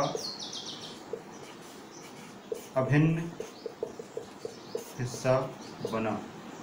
कश्मीर भारत का अभिन्न हिस्सा बना। कब बना? 26 अक्टूबर 1947। 26 अक्टूबर 1947 को पूर्ण रूप से कश्मीर भारत का हो चुका था। उस विलय पत्र को जब आप पढ़ेंगे तो उसमें पूरा हरि सिंह जी ने लिखा हुआ है। उसमें लिखा है कि मैं इंदर, महेंद्र, राजेंद्र, मोहिंदर, राजा हरि सिंह, महाराजा धीराज, तिब्बत कश्मीर राजाधिपति कुलाधिपति राजा नरेश हरि सिंह एतद घोषणा करता हूँ। समझ रहे हैं? उस समय क्या है कि नाम बड़ा रखने का बहुत ट्रेंड था, है ना। तो जितना बड़ा नाम होता था उसको उतना ही अच्छा माना जाता था। ठीक है, तो ये अपने साथ में और भी बहुत सारे नामों को लगाते थे। तो उस नाम के बाद नीचे उनके साइन हैं, और वो साइन कब हुए? 26 अक्टूबर। डेट भी डली हुई है उस विलय पत्र को, अगर आप देखना चाहें तो देख सकते हैं। उसमें डेट डली है और राजा हरि सिंह जी के उस पर साइन है, और कश्मीर भारत को हो चुका है। और जैसे ही कश्मीर भारत का होता है, यहाँ से सरदार पटेल आदेश देते हैं किसको? सेना को। किसको? इंडियन आर्मी को और एयरफोर्स को। या आप जाएं और कश्मीर में जाके इन सैनिकों की ऐसी तैसी कर दें। यहाँ से जैसे ही दिल्ली एयरपोर्ट से डायरेक्ट फ्लाइट से यहाँ हमारी सेना पहुँचती है, और 27 अक्टूबर से शुरू हो जाता है वॉर। India versus Pakistan. यहाँ तक बात अगर क्लियर हो तो आप बताइए कि यहाँ तक आपको सारी बातें समझ में आई। एक बात और याद रखना, इस युद्ध को भारत पाकिस्तान युद्ध नहीं माना जाता। ये युद्ध को जो 1947 में हुआ, इसको भारत पाकिस्तान का युद्ध नहीं माना जाता। क्यों नहीं माना जाता? क्योंकि पाकिस्तान आज तक यही कहता आया है कि जो उस समय जो लड़ाके और जो कबीलियाई भारत में घुसे थे वो हमने नहीं भेजे थे, वो हमारी सेना नहीं थी। इसलिए इस युद्ध का कोई भी दायित्व पाकिस्तान पर नहीं आता, और इसलिए इसे भारत पाकिस्तान का प्रथम युद्ध नहीं माना जाता। प्रथम युद्ध फिर 1965 में होता है, और द्वितीय युद्ध 1971 में होता है, जो कि मैं आपको अलग से टॉपिक बना के समझा दूंगा। जो भी आपको समझना है आप कमेंट सेक्शन में लिखें, ये मैं आपसे बार बार कहता आया हूँ। ठीक है, तो यहाँ से युद्ध स्टार्ट हो जाता है, और 27 अक्टूबर से ये जो थे, ये पाकिस्तान के जो पख्तून थे, जो कबीलियाई सैनिक थे, ये फिर पीछे हटने लगते हैं। क्योंकि इंडियन आर्मी को आप बहुत अच्छे तरीके से जानते हैं, और नाको चना चबा दिए जाते हैं, और इतनी बुरी स्थिति करते हैं ये इनकी कि ये बिल्कुल लगातार पीछे हटते जाते हैं। अब जैसे ही पीछे हटते हैं और ये विलय पत्र पर साइन होता है, तभी कौन? मोहम्मद अली जिन्ना एक्शन लेता है। क्या एक्शन लेता है? ये एक्शन लेता है कि आपने हरि सिंह जी से जो साइन कराए हैं, आपने जो हरि सिंह, देखो यहाँ से आपको बहुत ही ध्यान से सुनना है, क्योंकि मुद्दा यहीं से फंसने वाला है। अभी यहाँ तक कोई मुद्दा नहीं फंसा। एक बात याद रखें कि यहाँ तक अभी कोई मुद्दा नहीं फंसा। अभी केवल साइन कर दिए और कश्मीर हमारा हो गया। अब यहाँ से हमारा कश्मीर फिसलेगा भी, और फिसलने के बाद अलग संविधान भी बनेगा, और वहाँ पर सारी चीज़ें अलग हो जाएंगी, और फिर से वो भारत में आ जाएंगी। तो अब यहाँ से आपको बहुत बारीकी से सुनना है। हरि सिंह गौर जी ने जैसे ही साइन किया तो जिन्ना ने कहा कि आपने हरि सिंह जी से दबाव में साइन करवाया है। उन्हें मौत का भय देकर कि आप मरने वाले हैं, कल सेना आपको मार देगी, इस तरीके से आपने साइन कराया है। और जैसे ही ये बात कही, तब ये बात जे.एल. नेहरू को ठीक नहीं लगी। जे.एल. नेहरू थोड़े से अलग विचारधारा के व्यक्ति हैं, है ना। कुछ लोग इन्हें थोड़ा सा गलत भी मानते हैं। पहले आप इसका स्क्रीनशॉट लीजिए, फिर मैं आगे बढ़ाता हूँ। यहाँ तक बात क्लियर है? तो जवाहरलाल नेहरू को ये बात ठीक नहीं लगी जिन्ना की, क्योंकि जिन्ना और जवाहरलाल नेहरू, इन दोनों के बीच में क्या माजरा था, ये मैं आपको अगले वीडियो में बताऊंगा। जब मैं पॉलिटी पढ़ाऊंगा या हिस्ट्री पढ़ाऊंगा तो इसके बारे में मैं आपको डिटेल से समझाऊंगा कि किस तरीके से नेहरू और जिन्ना के बीच में बहुत बड़ा मतभेद था। और कहते हैं कि सबसे बड़ा जो विभाजन का कारण है वो यही है। तो जैसे ही मोहम्मद अली जिन्ना ने ये मुद्दा उठाया कि कश्मीर आपने गलती से ले लिया, डराकर साइन किए हैं, तभी जवाहरलाल नेहरू ने तभी जवाहरलाल नेहरू ने एक बहुत बड़ा बयान दिया और प्रेस कॉन्फ्रेंस करके कह दिया कि कश्मीर हमने लिया तो है, लेकिन हमने उचित तरीके से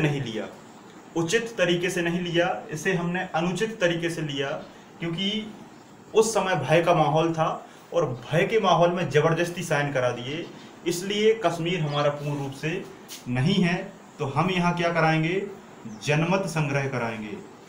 जनमत संग्रह को इंग्लिश में कहते हैं प्लेबिसाइट, और प्लेबिसाइट का मतलब होता है जनता का मत। दोनों की वोटिंग होगी और जिस पक्ष में वोट ज्यादा पड़ेगा कश्मीर उस देश में चला जाएगा। अभी विलय पत्र के आधार पर कश्मीर भारत का हो चुका है, समझिए इस बात को। लेकिन इनके बयान से उस समय, क्योंकि प्रधानमंत्री सर्वे सर्वा होता था, ठीक है, आज भी है, लेकिन उस समय एक अलग ही पावर होता था, तो इनने जनमत संग्रह की बात कही और जनमत संग्रह की बात कहकर कहते हैं कि यहीं से सारी चीजें हाथ से फिसल गईं और ये राजनीतिक मुद्दा बन गया। और इस राजनीतिक मुद्दे को बार बार उठाया जाने लगा कि आपने कहा था कि हम जनमत संग्रह कराएंगे, कराइए, क्योंकि यहाँ की 70 से 80% जो जनसंख्या है वो कैसी है, मुस्लिम है। और मुस्लिम जनसंख्या किसके पक्ष में वोट डालेगी, पाकिस्तान के पक्ष में वोट डालेगी। और जब वोट डाल देगी तो कश्मीर कहाँ चला जाएगा, पाकिस्तान में चला जाएगा, विलय पत्र साइन होने के बाद भी। तो ये एक बहुत बड़ा गंभीर मुद्दा बना। जब ये गंभीर मुद्दा बना तो कश्मीर में जनमत संग्रह होना संभव नहीं था, क्योंकि जो मैंने अभी युद्ध बताया, युद्ध तकरीबन 1.5 साल तक चला। 1.5 साल तक युद्ध यहाँ से होता रहा। जनता में इतना भय का माहौल था कि वोट कैसे डालती। आप थोड़ा सा सोचिए कि मान लो आपके यहाँ चुनाव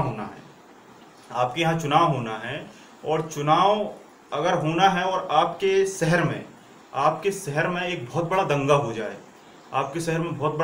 जाए, हिंदू मुस्लिम का, और एक दूसरे को दोनों मारने लगे, तो क्या चुनाव हो पाएगा? ठीक, बताइए। और गवर्नमेंट आपसे कहे कि आपको वोट डालना ही है, आपको वोट हर हाल में डालना है, तो आप क्या वोट डालने जाएंगे बूथ पर? आप कहेंगे कि जान बची सो लाखों पाए, जान बच जाए यही मेरे लिए बहुत है, वोट जाए भाड़ में। दंगे हो रहे हैं तो वोट डालने में नहीं जाऊंगा, और आप नहीं जाएंगे, ठीक है। तो वैसा ही माहौल वहां पर था, युद्ध चल रहा था, वोट डालना, जनमत संग्रह होना संभव नहीं था।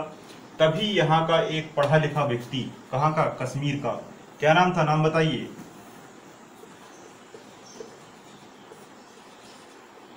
तभी यहाँ का एक पढ़ा लिखा व्यक्ति जिसका नाम था शेख अब्दुल्ला, जिसका नाम क्या था, शेख अब्दुल्ला के बाद में पुत्र उमर अब्दुल्ला, उनने शासन किया। फिर उसके बाद फारूक अब्दुल्ला, उनने शासन किया। इस तरीके से तो शेख अब्दुल्ला बहुत पढ़े लिखे व्यक्ति थे, और उस समय शासक कौन था, शासक था हरि सिंह, जो कि अनपढ़ था। राजा थे, है ना, राजा के रजवाड़े थे, लेकिन ये पढ़ा लिखा व्यक्ति था। तो इनकी और इनके बीच में बिल्कुल नहीं बनती थी, है ना। ये कहते थे कि राजशाही शासन रहे, राजा का चले, राजा का बेटा राजा, राजा का बेटा राजा, राजा का बेटा राजा, चाहे उसमें गुण हो अथवा ना हो। इनका कहना था जो योग्य हो, जो उस लायक हो, जिसको जनता चाहती हो, वही सीट पर बैठे। मतलब डेमोक्रेसी होना चाहिए, प्रजातंत्र होना जरूरी है। जब ये बात कह दी तो इन दोनों में टकराव हो गया। टकराव हो गया, और शेख अब्दुल्ला और यहाँ के कुछ लोग बार बार ये मुद्दा उठाते रहे कि आपने जनमत संग्रह की बात कही थी, तो आप इसको पूर्ण कीजिए। इसी समय भारत में क्या बन रहा था, संविधान। इसी समय भारत में संविधान सभा की बैठक हुई थी। आपको पता है संविधान सभा की बैठक 9 दिसंबर 1946 की हुई। भारत में संविधान सभा की बैठक 1946 में हुई, 9 दिसंबर 1946, और हमारे भारत का संविधान 26 नवंबर 1949 को बनके तैयार हो गया, है ना। 2 साल 11 महीने 18 दिन। कभी आपसे पूछा जाए संविधान बनने में कितना समय लगा, 2 साल 11 महीने 18 दिन। 26 नवंबर 1949 को संविधान बनके तैयार हो गया था, है ना। इसलिए 26 नवंबर को संविधान दिवस मनाते हैं, लेकिन 26 जनवरी को संविधान लागू हुआ था। एक बात याद रखना, एक बात बहुत अच्छे से याद रखना, ठीक है। 1950, 26 जनवरी 1950 को लागू हुआ। बना कब? 26 नवंबर को। जब ये संविधान बन रहा था तभी शेख अब्दुल्ला ने कहा, किससे? बी आर अम्बेडकर, नाम जानते ही हैं, बहुत महान शख्स, बहुत पढ़े लिखे व्यक्ति, भीमराव रामजी अम्बेडकर, जिन्हें आधुनिक मनु के नाम से जाना जाता है। इनसे कहा कि आपने जो संविधान बनाया है इसमें जम्मू कश्मीर का भी आप क्या करिए? संविधान बनाइए। जम्मू कश्मीर का भी आप क्या करिए? संविधान बनाइए। तो बी आर अम्बेडकर ने कहा कि जहां समस्या है, जहां हस्तक्षेप है और जहां पर इस तरीके की सांप्रदायिक समस्याएं हैं, उस क्षेत्र का संविधान बनाकर मैं संविधान की तौहीन नहीं कर सकता, क्योंकि ऐसा संविधान बनाना ना मेरा मजहब कहता है और ना मुझे मजहब इजाज़त देता है। तभी इनने संविधान ना बनाया और शेख अब्दुल्ला ने फिर एक दूसरे व्यक्ति के साथ मिलकर कश्मीर के संविधान का ड्राफ्ट तैयार किया, जिनका नाम था गोपाल स्वामी अयंगर। ये क्वेश्चन कई बार पूछा जाता है। अभी जो केबीसी हुआ था, उस केबीसी कौन बनेगा करोड़पति में क्वेश्चन पूछा था कि जम्मू कश्मीर संविधान का ड्राफ्ट किसने तैयार किया, तो सभी लोग बी आर अम्बेडकर लगा के आ गए। तो बी आर अम्बेडकर ने भारत के संविधान का ड्राफ्ट तैयार किया था, प्रारूप बनाया था, लेकिन कश्मीर के संविधान का ड्राफ्ट किसने तैयार किया? गोपाल स्वामी अयंगर ने तैयार किया। इस बात को याद रखिए। और इस ड्राफ्ट में गोपाल स्वामी अयंगर और शेख अब्दुल्ला ने कहा कि जब आपने जनमत संग्रह की बात कही थी, तो उस जनमत संग्रह में आप कश्मीर को बहुत सारी चीज़ें अलग दीजिए, क्या करिए? अलग दीजिए, तभी जाकर हम जनमत संग्रह को पूरा मानेंगे, ठीक है। तो नेहरू जी ने कहा ठीक है, हमने जो बात कही थी हम उस बात का कायम है, आप बना लीजिए अपना ड्राफ्ट। इन्होंने अपना ड्राफ्ट बनाया। ड्राफ्ट का मतलब एक प्रारूप, एक रूपरेखा। जैसे आपका जो मकान बनाने वाला इंजीनियर है, इंजीनियर क्या करता है? आपके मकान का रूपरेखा बनाता है, ड्राफ्ट बनाता है, प्रारूप बनाता है, और उसी आधार पर आपका मकान बन जाता है। तो वैसे ही ड्राफ्ट बनाया किसका? कश्मीर के संविधान का। कश्मीर का संविधान कैसा होगा? अलग होगा भाई साहब। किसने कहा? इन दोनों ने कहा कि कश्मीर का संविधान अलग होगा, भारत का संविधान अलग होगा। क्यों होगा अलग? क्योंकि आपने कह दिया था कि जनमत संग्रह होगा। जनमत संग्रह तो नहीं हो पाया, तो आप संविधान को अलग बना दीजिए ताकि भारत का पूर्ण वर्चस्व कश्मीर पर ना हो। कहने का मतलब ये है कि कश्मीर में मुस्लिम जनसंख्या है, यहाँ पर हिंदू शासन है, तो हिंदू शासन कश्मीर के मुस्लिम लोगों को ना दबा सके, इसलिए यहाँ का संविधान हमें थोड़ा सा अलग चाहिए, ठीक है। अब ये जो कश्मीर का संविधान है, ये लागू कैसे होता है? ये होता है 1954 के राष्ट्रपति आदेश से। राष्ट्रपति आदेश 1949 में भी आ चुका था, एक 1952 में भी आ चुका था। तो 1949 और 1952 की में उतनी खास बात नहीं है, लेकिन 1954 का जो राष्ट्रपति आदेश है, ये सबसे खतरनाक आदेश है। अभी आपके दिमाग में एक शब्द बहुत सालों से रहा होगा, न्यूज में भी सुना होगा आपने, 35A, अनुच्छेद 35A, आर्टिकल 35A। ये क्या मुद्दा है? आप किसी भी संविधान की बुक को उठाकर पढ़ेंगे, आप 1 से लेकर 395 अनुच्छेद आर्टिकल तक जाइए, आपको 35A कहीं नहीं मिलेगा। तो ये बनाया क्यों? इसे बनाने की वजह क्या थी? तो वो आप समझिए।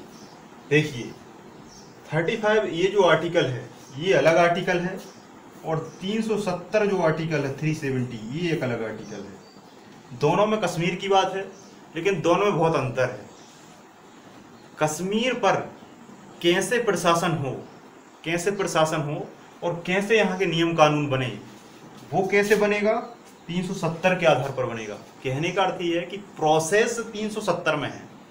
प्रोसेस कि कश्मीर पर किस तरीके से कैसे नियम बनेंगे, कैसे नियम नहीं बनेंगे, वो प्रोसेस कहाँ पर है? 370 में।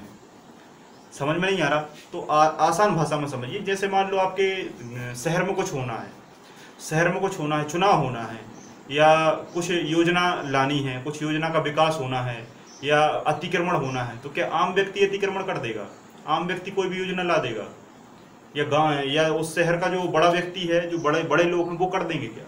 नहीं कर देंगे। जिसके पास शासन है, जिसके पास नियम बनाने की शक्ति है, जिसके पास प्रोसेस की शक्ति है, कलेक्टर है ना, एसडीएम, वही ये सब करेगा। तो ये आर्टिकल जो है ये भारत के सभी जितने भी पोस्ट हैं, बड़े पद हैं, उनको ये शक्ति देता है काम करने की। उन्हीं को हम अनुच्छेद कहते हैं। तो 370 में क्या है, पूरी प्रोसेस है। और ये जो 35 ये 1954 के राष्ट्रपति आदेश से आया, और इसमें बहुत सारी बातें कह दी। किनने? इन लोगों ने, और कश्मीर के लोगों ने। और भी लोग थे इसमें, इस कॉन्स्टिट्यूशन असेंबली में बहुत और भी लोग शामिल थे। और उन्होंने कहा कि हमें कुछ अलग से रिजर्वेशंस चाहिए, और उन सभी बातों को इस आर्टिकल में लिखा गया। यहां से आप बहुत ध्यान से समझिए क्या क्या बातें उन्होंने मांगी।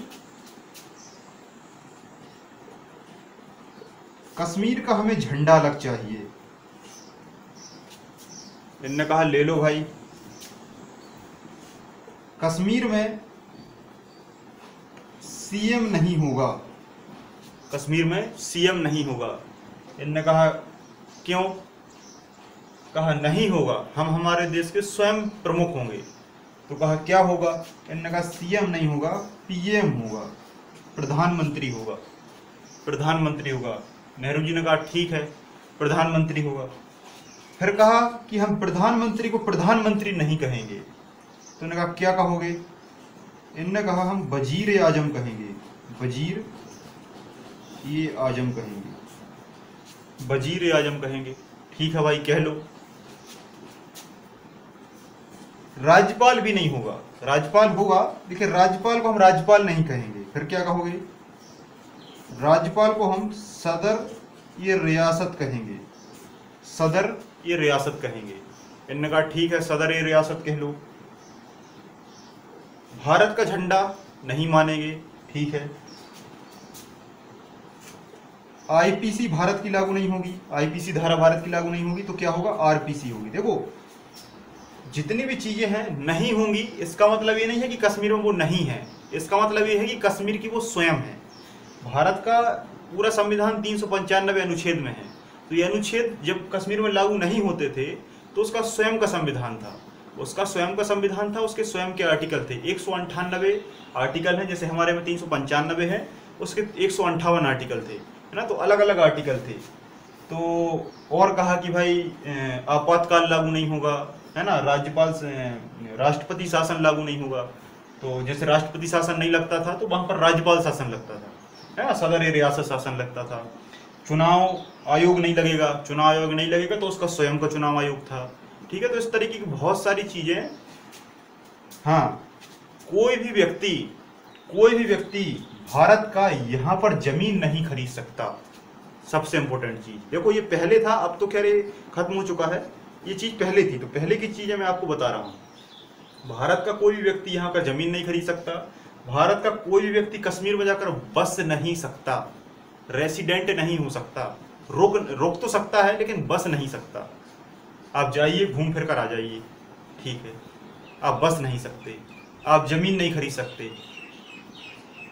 तो कुछ लोगों ने दिमाग लगाया कश्मीर के कि यार जैसे कोई लोग जमीन नहीं खरीदेगा तो हो सकता है यहाँ की कोई लड़की हो, यहाँ की कोई लड़की हो और उस लड़की से कोई भारतीय व्यक्ति शादी करके उसे झांसा देकर, बहला फुसलाकर उससे शादी कर ले, तो कश्मीर की जमीन तो चली जाएगी। तो उन्होंने एक नियम और बना दिया कि व्यक्ति यहाँ का जमीन भी नहीं खरीदेगा, जमीन के साथ साथ कश्मीर की लड़की से शादी नहीं कर सकता। क्या नहीं कर सकता? शादी नहीं कर सकता। अब लेकिन ये फंडामेंटल राइट के विरुद्ध है। तो अगर किसी लड़की ने शादी कर ली, ठीक है। जैसे ही लड़की शादी करेगी तो लड़की फिर यहाँ नहीं रह सकती, और लड़की के नाम पर कश्मीर में जो भी प्रॉपर्टी है वो प्रॉपर्टी उसकी छिन जाएगी। यहाँ की नागरिकता, कश्मीर की नागरिकता उसकी समाप्त हो जाएगी। लड़की की भी समाप्त हो जाएगी, लड़के की भी समाप्त हो जाएगी। क्लियर है यहाँ तक बात समझ में आई। अब आपके दिमाग में ये चीज आ रही होगी कि कोई भी व्यक्ति भारत का यहाँ चीजें नहीं कर सकता, लेकिन कोई भी व्यक्ति पाकिस्तान का आकर यहाँ पर सब कुछ कर सकता है। ऐसा क्यों है? इसके संबंध में बहुत सारे लोग अलग अलग विचार प्रकट करते हैं। तो मैं आपको यहाँ पर बहुत ही सिंपल और सरल तरीके से आपको ये पेचीदा मुद्दा समझाऊंगा और आप समझ जाएंगे। थोड़ा सा आप दिमाग लगाने की कोशिश करें। देखो, जब ये कश्मीर था, कश्मीर का विलय पत्र आप मुझे बताइए किसके साथ साइन हुआ? किसके साथ साइन हुआ? भारत के साथ साइन हुआ। भारत के साथ साइन हुआ तो आप मुझे ये बता दीजिए कि शर्तें किसके साथ रहेंगी? शर्तें किसके साथ रहेंगी? जैसे मान लो आपकी और किसी व्यक्ति की कोई बात है, आपका और आपके किसी दोस्त की प्रॉपर्टी विवाद है, और उस प्रॉपर्टी विवाद ने उसने कहा कि हम शर्त रखेंगे, तो वो शर्त आपसे ही रखेगा ना, भारत की किसी 138 करोड़ की जनता से तो नहीं रखेगा। तो कुल मिलाकर कहने का मतलब ये है कि जो दो मुद्दे होते हैं, जो दो व्यक्ति होते हैं, जो दो प्रॉपर्टी होती हैं, उन्हीं के बीच में शर्तें होती हैं और उन्हीं के बीच में रिजर्वेशंस और कॉन्फ्लिक्ट होते हैं। किसी अदर व्यक्ति के उसमें कोई हस्तक्षेप नहीं होता। तो भारत का यहाँ व्यक्ति जमीन नहीं खरीद सकता, शादी नहीं कर सकता, लेकिन पाकिस्तान का व्यक्ति यहाँ पर जमीन खरीद सकता है, शादी कर सकता है और कुछ भी कर सकता है। आकर रहेगा तो नागरिकता ही मिल जाएगी। अब इसका मतलब ये नहीं है कि केवल पाकिस्तान को हमने रिजर्वेशन दिया है, ऐसा नहीं है। विश्व में जितने भी देश हैं, विश्व में जितने भी देश हैं, सभी देशों के व्यक्ति यहाँ आ सकते हैं, सभी देशों के व्यक्ति यहाँ शादी कर सकते हैं, सभी देशों के व्यक्ति यहाँ जमीन खरीद सकते हैं। संसार के सभी देशों से शर्त नहीं रखी, तो संसार के सभी देशों के आधार पर हम नहीं समझते, इसलिए हमें पाकिस्तान थोड़ा सा ऑड लगता है। समझ में आ रहा है? क्योंकि शर्त हमारी केवल भारत के बीच में है, क्योंकि जो विलय पत्र है वो भारत के बीच में है। जैसे मैंने अभी उदाहरण दिया कि प्रॉपर्टी अगर दो व्यक्तियों के बीच में है तो शर्त उन्हीं दो के बीच में होगी, ना कि तीसरे व्यक्ति के बीच में। तीसरा व्यक्ति आएगा, सलाह देगा, चला जाएगा। चौथा व्यक्ति आएगा, सलाह देगा, चला जाएगा। पांचवा व्यक्ति आएगा, छठा, सात, आठ, कोई भी आ सकता है। तो शर्तें भारत और कश्मीर के बीच में थी, इसलिए इन दोनों के बीच में ये बातें कही गई। जैसे पाकिस्तान का व्यक्ति यहाँ आ सकता है, वैसे ही संसार का कोई भी व्यक्ति आ सकता है। सभी देशों को वो छूट है, क्योंकि उनने विलय पत्र साइन नहीं किया। यहाँ तक बात क्लियर है? क्लियर नहीं है कमेंट सेक्शन में लिखिए। जितनी भी डाउट हैं कमेंट सेक्शन में लिखिए, सारे डाउट डेफिनेटली मैं क्लियर करूंगा। तो ये तमाम तरीके की जो बातें हैं, ये बातें किस में रखी? 35A अनुच्छेद में। और जैसे ये रखी और ये राष्ट्रपति आदेश निकला, और ये राष्ट्रपति आदेश जैसे ही निकलता है 1954 में, और इसके आधार पर फिर कश्मीर राज्य तो रहता है भारत का राज्य तो आज भी है, तब भी था, लेकिन इतनी सारी चीजें भारत की कंट्रोल इस पर नहीं होंगी। समझ में आ गया? नरेंद्र मोदी जी ने कोई भी नियम बना दिया तो वो सारे भारत में लागू हो जाएगा, कश्मीर में नहीं होगा। संसद ने कोई योजना लागू की, वो योजना यहाँ लागू हो जाएगी, पूरे भारत में यहाँ नहीं होगी। तो इस तरीके की बहुत सारी चीजें थी जो कश्मीर में लागू नहीं होती थी, भारत में होती थी, क्योंकि कश्मीर का स्वयं का अलग संविधान था और वहाँ की जो विधान परिषद थी, वहाँ का जो विधानसभा थी वही सब कुछ करती थी। विधानसभा ही वहाँ की सर्वेसर्वा थी और उसी विधानसभा को वहाँ की संसद माना जाता था।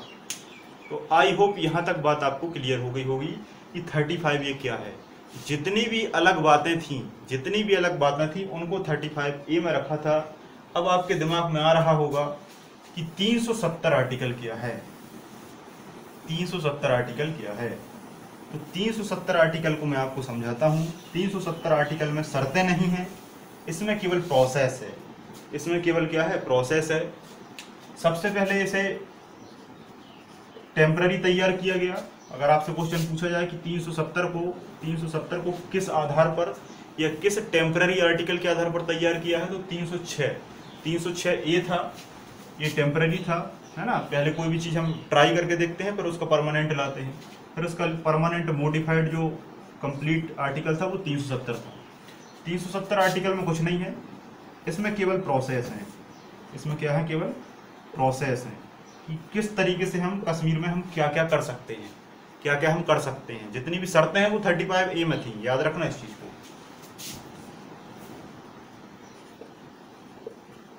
तीन 370 को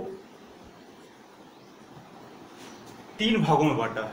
370 आर्टिकल को 3 भागों में बांटा है। जो एक है इसके भी 4 भाग हैं, इसके भी 4 भाग हैं, नंबर 1, नंबर 2, नंबर 3, नंबर 4, है ना, 4 भाग हैं ये के। पहले भाग में क्या है, 238 ए आर्टिकल, 238 ए आर्टिकल कश्मीर पर लागू नहीं होगा, 238 ए आर्टिकल कश्मीर पर लागू नहीं होगा, है ना। इसमें बहुत सारी बातें थी, है ना, बहुत सारी बातें थी जो अन्य राज्यों के लिए थोड़ा सा अलग करती थी, है ना, तो वो ये शर्तें लागू नहीं थी। फिर इस आर्टिकल को ही खत्म कर दिया बाद में, है ना। तो अब वो चीज़ें खत्म हो चुकी थी, वो पूरे राज्यों से भी खत्म हो गई थी, कश्मीर से भी खत्म हो गई थी, है ना। पहले कहा था कि 238 से कश्मीर पर लागू नहीं होगा। अब आप संविधान में जाकर देख लीजिए कि इसमें क्या डिटेल है। दूसरे में क्या लिखा था, दूसरे में लिखा था कि जो संसद है भारत की, भारत की संसद, भारत की संसद का कश्मीर पर कितना अधिकार होगा। दूसरे में क्या लिखा था, भारत की संसद का कश्मीर पर कितना अधिकार होगा, और होगा कि भी नहीं होगा, और होगा तो कैसे होगा, ये सारी बातें लिखी थी। जैसे मान लो संसद को कुछ भी करना है, संसद को, भारत की संसद को कुछ भी करना है तो वो डायरेक्ट नहीं कर सकती, वो डायरेक्ट नहीं कर सकती, तो फिर कैसे करेगी, वो करेगी राष्ट्रपति आदेश के आदेश के आधार पर। राष्ट्रपति आदेश आएगा, और राष्ट्रपति आदेश भी कैसे आएगा, आपको कश्मीर की विधानसभा से पूछना पड़ेगा। कश्मीर की विधानसभा जब एग्रीमेंट देगी तब आपकी संसद कुछ कर सकती है। इसमें क्या था,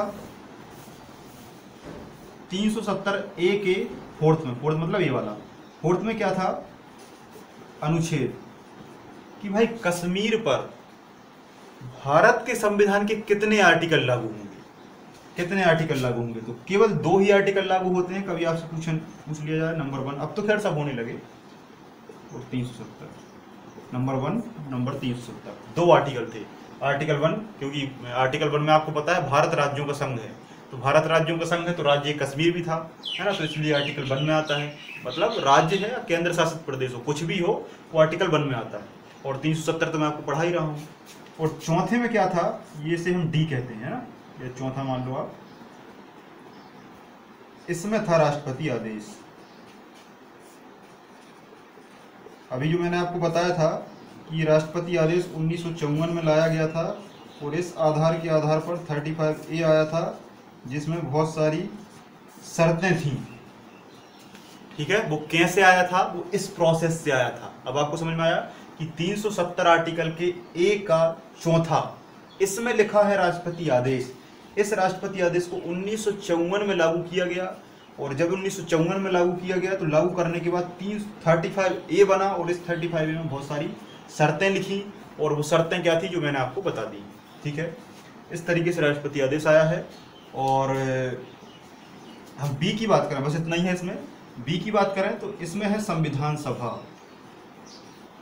संविधान सभा भारत की नहीं, जम्मू एंड कश्मीर की, जम्मू एंड कश्मीर की, जम्मू एंड कश्मीर की संविधान सभा, विधानसभा नहीं, संविधान सभा। संविधान सभा केवल तब बनती है जब आज़ादी के बाद संविधान को बनाया जाता है। तो जब 1947 में भारत आज़ाद हुआ तो भारत की भी संविधान सभा बनी, भारत का संविधान बनाया, खत्म हो गई।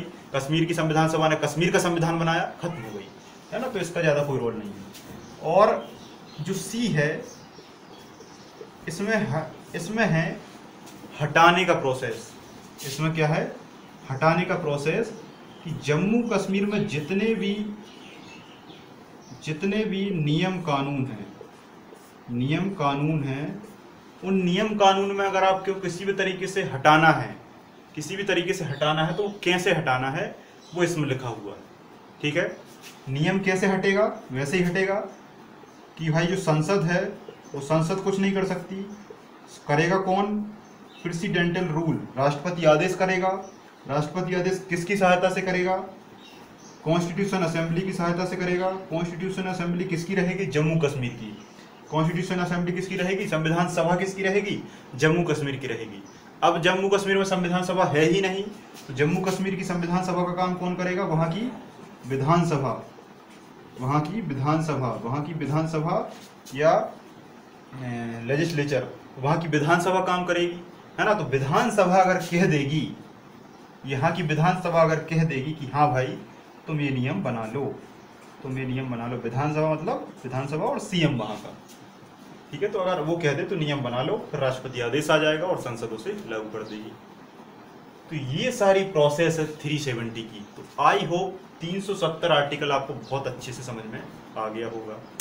यहाँ तक अगर कोई भी डाउट है तो आप मुझसे फिर से कमेंट सेक्शन में पूछ सकते हैं, मैं आपको उस छोटे से टॉपिक पर सेपरेट वीडियो बना के समझा के डाल दूंगा। ठीक है, अब एक बात और आप समझ लीजिए कि हाल फिलहाल में अमित शाह जी ने इस 370 आर्टिकल में क्या किया है, क्योंकि ये बहुत इंपॉर्टेंट मुद्दा है। ये था पूरा इतिहास मैंने शुरुआत से लेकर आपको अंततः बताया, कैसे कैसे यहाँ का संविधान बनाया, कैसे कैसे यहाँ पर जनता आई, कैसे साइन हुआ, कैसे रियासत बनी, सारी चीज़ें मैंने आपको डिटेल से बता दी। उसके बाद 1947 के बाद भारत आज़ाद हुआ, संविधान लागू हुआ। संविधान लागू होने के बाद इस तरीके की बहुत सारी चीज़ें आईं। इन सभी चीज़ों में 370 आर्टिकल का उपयोग किया गया, है ना। 35A आया, जिसमें बहुत सारी शर्तों के साथ कश्मीर थोड़ा सा अलग हो गया। पहले अलग नहीं था, बाद में अलग हो गया। बाद में अलग होने के बाद भारत सरकार इसमें काफ़ी समय से लगी थी, है ना। लेकिन एक बात हमेशा याद रखिए कि जितनी भी शर्तें 35A में थी, ये सारी शर्तें जो खत्म हुई हैं वो 2019 में ही नहीं हुई। इसके पहले भी बहुत सारी शर्तों को धीरे धीरे क्रम से ख़त्म कर लिया गया था, है ना। कैसे ख़त्म कर लिया था मैं आपको बताता हूँ। नेहरू जी ने पहले तो कहा कि भाई हाँ ठीक है, क्योंकि उन्होंने प्लेबिसाइड की बात कर दी थी जन्म संग्रह की, इसलिए उन्होंने कहा ठीक है भाई 1954 में आप मन का काम कर लीजिए। तो मन का काम कर लिया, 335A आर्टिकल बनाकर मनमानी शर्तें ले ली। कश्मीर ने मनमानी शर्तें ले ली। अब जब मनमानी शर्तें ले ली तब फिर नेहरू जी का दिमाग लगा कि अब हमको एक एक चीज राष्ट्रपति आदेश जारी करना है। देखो उस समय क्या था कि यहाँ भी कांग्रेस थी, कश्मीर में भी क्या है कांग्रेस थी, और यहाँ भी कांग्रेस थी, है ना। तो नेहरू जी पावरफुल व्यक्ति थे, तो नेहरू जी की बात यहाँ की कांग्रेस का व्यक्ति या सीएम मानता था, क्योंकि उस समय सीएम कौन था आपको मैंने बताया, है ना, शेख अब्दुल्ला थे। तो शेख अब्दुल्ला बात मानता था, विधानसभा बात मान लेती थी, मतलब विधानसभा बात मान लेती थी, प्रेसिडेंशियल रूल राष्ट्रपति आदेश आ जाता था, और राष्ट्रपति आदेश आने से इसमें चेंजमेंट हो जाता था। तो ये चेंजमेंट लगातार होता जा रहा था, है ना। चुनाव जवाहरलाल नेहरू ने 1959 में चुनाव आयोग ले लिया, मतलब चुनाव आयोग पहले यहाँ अलग था, भारत का ही लगने लगा, बहुत सारे लॉ जो ऑर्डर थे वो भी लगने लगे, है ना।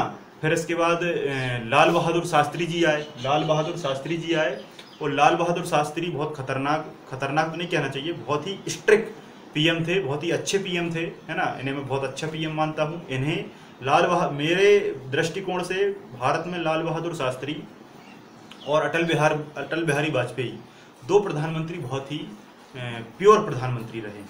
तो लाल बहादुर शास्त्री ने कहा कि ठीक है भाई, आपने अभी तक, क्योंकि वो जो थे 1964-65 में पीएम रहे थे लाल बहादुर शास्त्री। 1963 में मृत्यु हो गई थी जवाहरलाल नेहरू की 1962 के युद्ध से। 1962 में भारत चीन का युद्ध हुआ था, अभी मैं थोड़ा सा उसको भी बता दूंगा, है ना, उसको ही समझ लो पहले। जब 1946 में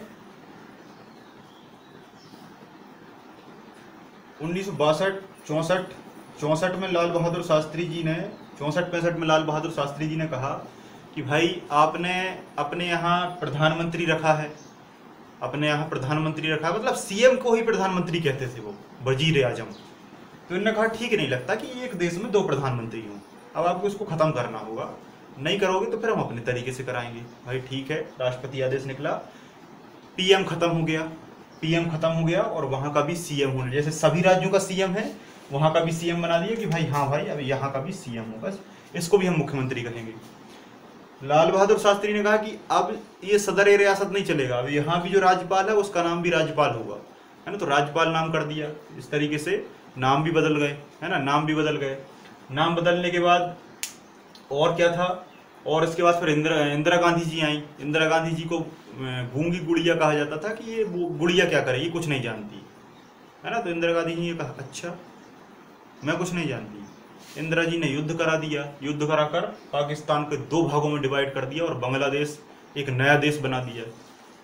फिर कहा कश्मीर से कि देखो कश्मीर, मतलब कश्मीर के जो उस समय प्रमुख थे, कि अब हमें भारत में जितनी भी चीज़ें हैं उनमें कुछ चीज़ें कश्मीर पर भी चाहिए। सबसे पहले तो झंडा जो है, वो झंडा तुम्हारा ठीक है, तुम्हारा झंडा ठीक है, लेकिन हमारे झंडे इंडियन फ्लैग को अगर आपने जरा सा भी असम्मान की दृष्टिकोण से देखा तो आपकी खैर नहीं होगी। मतलब कुल मिलाकर कहने का अर्थ है कि कुछ धाराएं लागू कर दी कि भारत के झंडे को भी अगर कश्मीर में कोई कुछ भी करता है तो उसको सजा हो जाएगी।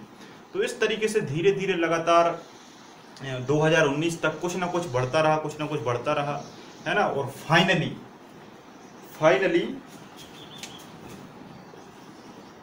5 अक्टूबर 2019 ये वो डेट है कि इस डेट को जम्मू कश्मीर के पूरे मुद्दे का समाधान पूर्ण रूप से कर दिया। और 5 अक्टूबर 2019 से जितनी भी शर्तें 35A में थी, इसमें थी, सारी शर्तें खत्म कर दी और कश्मीर को भारत का पूर्ण रूप से हिस्सा बना लिया, पूरा हिस्सा बना लिया।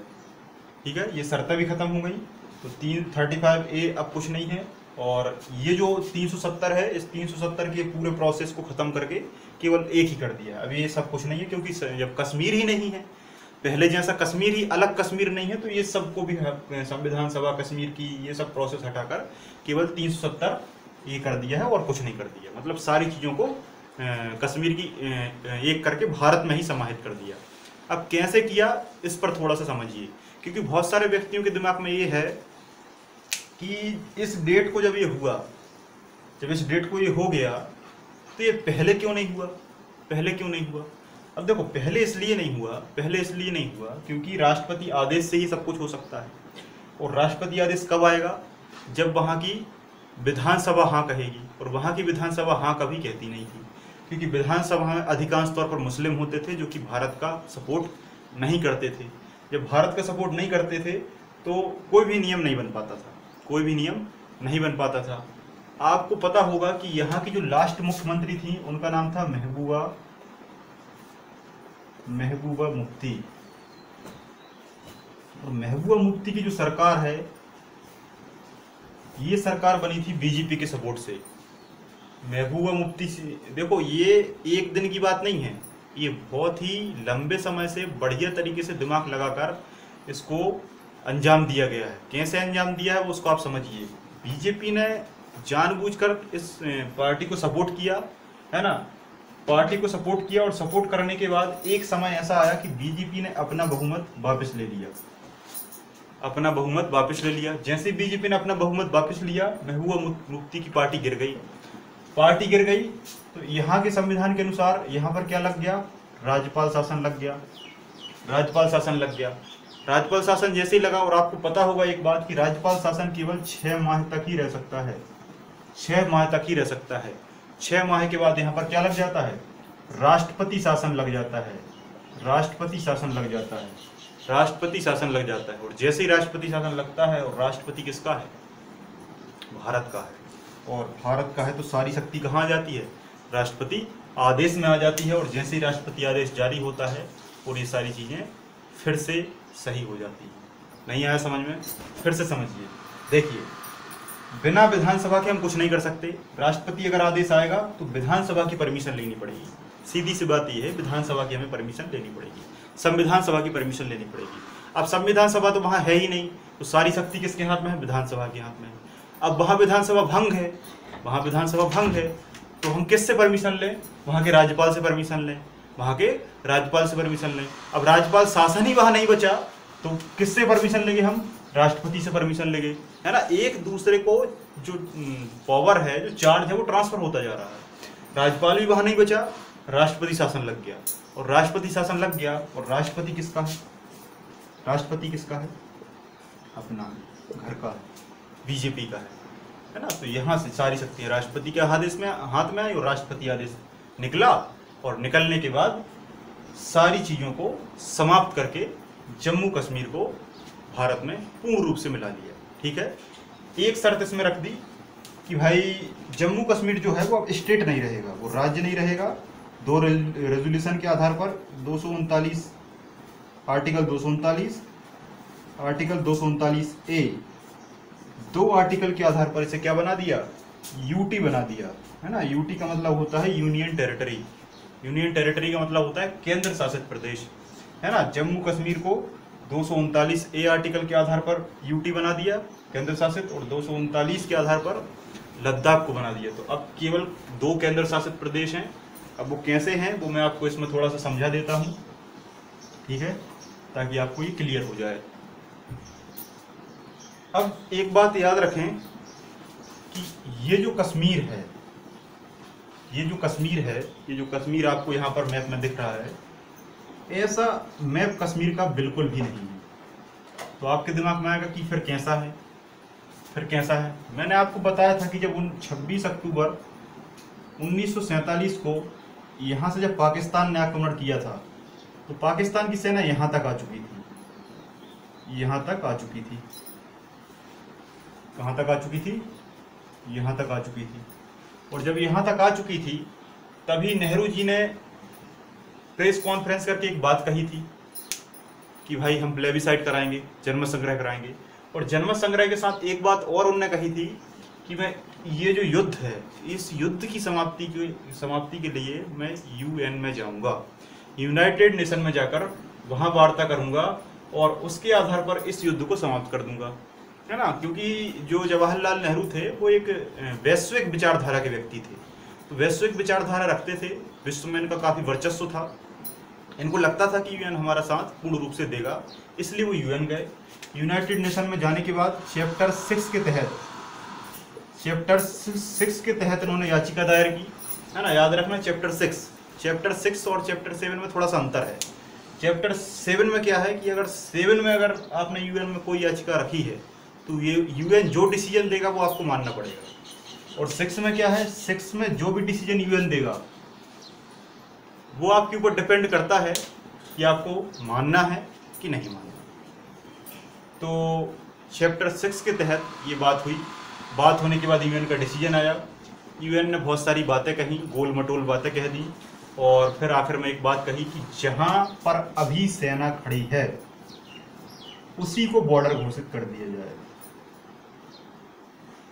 जहां पर अभी सेना खड़ी है उसी को क्या कर दिया जाए, भारत पाकिस्तान की बॉर्डर घोषित कर दिया जाए। और ये बॉर्डर बन गई इतनी, और इतना कश्मीर हमारा चला गया, और इसी कश्मीर को पाकिस्तान के लोग कहते हैं POK। क्या कहते हैं? POK। तो यहाँ से लेकर इतना जो कश्मीर आपको दिख रहा है, ये कश्मीर आज के दिन हमारा नहीं है। किसका है? पाकिस्तान का है। पाकिस्तान से क्या कहता है? POK। POK का मतलब पाक ऑक्युपाई कश्मीर, मतलब पाक अधिकृत क्षेत्र, मतलब ऐसा कश्मीर जिस पर पाकिस्तान ने अधिकार कर लिया है तो कश्मीर है, तो भारत का कश्मीर, लेकिन अधिकार किसका है? पाकिस्तान का है। पाक अधिकृत कश्मीर, जिसकी राजधानी क्या है? जल्दी बताइए कमेंट सेक्शन में, ये क्वेश्चन आपको बताना है। तो POK पाकिस्तान के कब्जे में, यहीं ऊपर थोड़ा सा गिलगिट है, उसके नीचे बल्किस्तान है ना, यहाँ आज़ाद कश्मीर है। तो इतना हिस्सा आज भारत के क्षेत्र में नहीं है, ठीक है। क्यों नहीं है? UN के मुद्दे के कारण। यहीं पर फिर चाइना ने एक बहुत बड़ी हरकत की। चाइना ने कहा कि ये एक छोटा सा पाकिस्तान कश्मीर में घुस गया और इतना बड़ा क्षेत्र भारत से जीत लिया, तो क्यों ना हम भी युद्ध कर दें, और कुछ तो हाथ लगेगा ही, हो सकता है पूरा ही लग जाए। तो कश्मीर पर 1962 में चाइना ने भी आक्रमण कर दिया यहाँ से, क्योंकि यहाँ से बॉर्डर लगती है चाइना की, है ना। चाइना की बॉर्डर यहाँ से लगती है, ये पूरा चीन है, यहाँ अरुणाचल तक। तो यहाँ से आक्रमण कर दिया, और 1962 में हम चाइना से युद्ध हार गए। भारत चीन तो 1962 में हुआ, चाइना से युद्ध हारे, और इतना क्षेत्र हार कर हमने इतना क्षेत्र हम हार गए, और इतने क्षेत्र पर पाकिस्तान ने चीन ने क्या कर लिया? कब्जा कर लिया। और इस क्षेत्र को हम क्या कहते हैं? अक्साई चिन्ह। क्या कहते हैं? अक्साई चिन्ह। तो अब जो मैप आपको दिख रहा है, भारत में दिख रहा है, ये है भारत का वास्तविक मैप। यहाँ से यहाँ तक ये वाला भाग है हमारा जम्मू कश्मीर। आई होप यहाँ तक बात हुई। अब आपके दिमाग में आ रहा होगा कि फिर हम मैप में पूरा क्यों बनाते हैं। मैप में हम पूरा इसलिए बनाते हैं क्योंकि वो भाग हमारा ही है, वो भाग हमारा ही है। धोखे से ले लिया वो एक अलग बात है तो हमारा। और हो सकता है मोदी सरकार कभी कुछ ऐसा कर दे कि वो क्षेत्र हमारा फिर से हो जाए, इसलिए हम उसे बार बार मैप में दर्शाने की कोशिश करते हैं। आई होप यहाँ तक बात आपको क्लियर हो गई होगी। जब 62 में चीन से हम हार गए तब पाकिस्तान को फिर लगा कि यार एक बार में तो हमने पीओके ले लिया, हो सकता है दोबारा युद्ध करें तो कुछ क्षेत्र बचा खुचा कश्मीर फिर से हमारे पास आ जाए। तो कश्मीर ने फिर से हरकत की 1965 में, और इसको नाम दिया भारत पाकिस्तान प्रथम युद्ध। इसमें पाकिस्तान बड़ी बुरी तरीके से हारा, और हारने के बाद घुटने टेक दिए, है ना, घुटने टेक दिए और कुछ नहीं हो पाया इस युद्ध में। इसके बाद फिर एक और युद्ध हुआ भारत पाकिस्तान द्वितीय युद्ध 1971, है ना। तो इसमें हमने इस वाली सेना को भी हरा दिया, इस वाली सेना को भी हरा दिया। और यहाँ देखो, यहाँ जो बांग्लादेश है ये पहले पाकिस्तान हुआ करता था, जिसे हम पूर्वी पाकिस्तान कहते थे। तो इसको आज़ाद करा दिया और बांग्लादेश एक नया देश बना दिया। कब? 1971 में, है ना। ठीक है, तो आई होप यहाँ तक आपको सारी बातें क्लियर हो गई होंगी। कश्मीर में और भी बहुत सारे मुद्दे हैं, और भी बहुत सारी मैं चीज़ें आपको समझाना चाहता हूँ, है ना, लेकिन इतना सफिशियंट है। एक क्वेश्चन और आपसे पूछा जा सकता है कि कश्मीर के पहले प्रधानमंत्री कौन थे? कश्मीर के पहले प्रधानमंत्री कौन थे? ठीक है, प्रधानमंत्री। आपको मैंने बताया कि पहले वहाँ पर मुख्यमंत्री नहीं प्रधानमंत्री हुआ करता था, जिसे वजीर आजम के नाम से जानते थे। तो पहले यहाँ के प्रधानमंत्री थे मेहर चंद महाजन। क्या नाम था उनका? मेहर चंद महाजन। जबकि ड्राफ्ट किसने तैयार किया था? गोपाल स्वामी आयंगर। और अंतिम मुख्यमंत्री कौन था? महबूबा मुफ्ती सिंह। ठीक है, ये बात क्लियर है। अगर आपसे पूछ ले कि भारत का सबसे बड़ा राष्ट्रीय उद्यान कौन सा है, भारत का सबसे बड़ा राष्ट्रीय उद्यान कौन सा है, तो हिमिस नेशनल पार्क या हिमिस राष्ट्रीय उद्यान कहाँ पर है? कश्मीर में। कश्मीर में कुल कितने नेशनल पार्क हैं? 5 नेशनल पार्क हैं। टोटल 5 नेशनल पार्क हैं। 5 बहुत बड़ी झीलें हैं, है ना। झीलों के साथ साथ बहुत सारी चीज़ें हैं यहाँ पर, तो वो नेक्स्ट वीडियो में मैं आपको समझाऊंगा। ठीक है, तो आई होप आज के लिए इतना ही। बहुत बहुत धन्यवाद। जय हिंद, जय भारत।